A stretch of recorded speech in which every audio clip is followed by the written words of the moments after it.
হাত দিয়ে টান দিলেই উঠে আসছে সড়কের কার্পেটিং। নতুন সড়কের কাজ শেষ হওয়ার আগেই ফিরে যাচ্ছে পুরনো অবস্থায়। সম্প্রতি ঠাকুরগাঁয়ের পীরগঞ্জ উপজেলার চণ্ডীপুর বাগমারা সড়ক সংস্কারে উদ্যোগ নেয় এলজিইডি। চলতি বছরের জানুয়ারি থেকে জুলাই পর্যন্ত প্রকল্পের মেয়াদ থাকলেও জুনের মাঝামাঝিতে কার্পেটিং এর কাজ শুরু করে ঠিকাদারি প্রতিষ্ঠান। এলাকাবাসীর অভিযোগ, নিম্নমানের উপকরণ ব্যবহার করায় 1 মাসের মধ্যেই উঠে যাচ্ছে কার্পেটিং। এমনকি স্থানীয়রা একাধিকবার কাজ বন্ধ করে দিলেও রাতের আধারে ধুলোবালির উপরেই পিচ ঢালাই দেওয়া হয়। এ নিয়ে সংশ্লিষ্ট বিভাগকে জানানো হলেও কেউ ব্যবস্থা নেয়নি। এতে ক্ষুব্ধ তারা।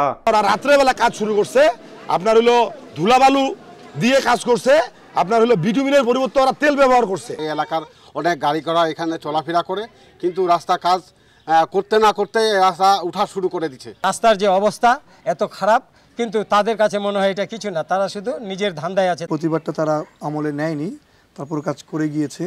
তো কাজের যে অবস্থা আপনারা দেখতে পাচ্ছেন, আমরা সকলে যারা আছি এখানে এলাকাবাসী তারা দেখেছে যে কাজের মান অত্যন্ত নিম্নমানের হয়েছে।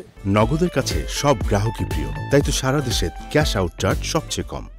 এ বিষয়ে কথা বলতে গেলে সংবাদকর্মীদের দেখেই দ্রুত রুম থেকে বেরিয়ে যান এলজিইডির উপজেলা প্রকৌশলী মাইদুল ইসলাম। ঠিকাদারকে দিয়ে ঠিকমতো কাজ করানোর আশ্বাস এলজিইডির। কাজটা শেষ হয়ে বিল টিল হয়ে তারপর উঠে গেলে তখন আমরা করাতে পারতাম না। এখন আমরা ওনাকে দিয়ে যথাযথভাবে করাতে পারবো। নজরে না আসলে তো আমরা খারাপ করতাম তা না, কিন্তু নজরে আসছে আমরা বেশি রকম সতর্ক থাকবো। এলজিইডির তথ্য মতে 1.5 কিলোমিটার চণ্ডীপুর বাগমারা সড়ক সংস্কারে ব্যয় ধরা হয় প্রায় 20 লাখ টাকা। জিয়াউর রহমান বকুল, সময় সংবাদ, ঠাকুরগাঁও।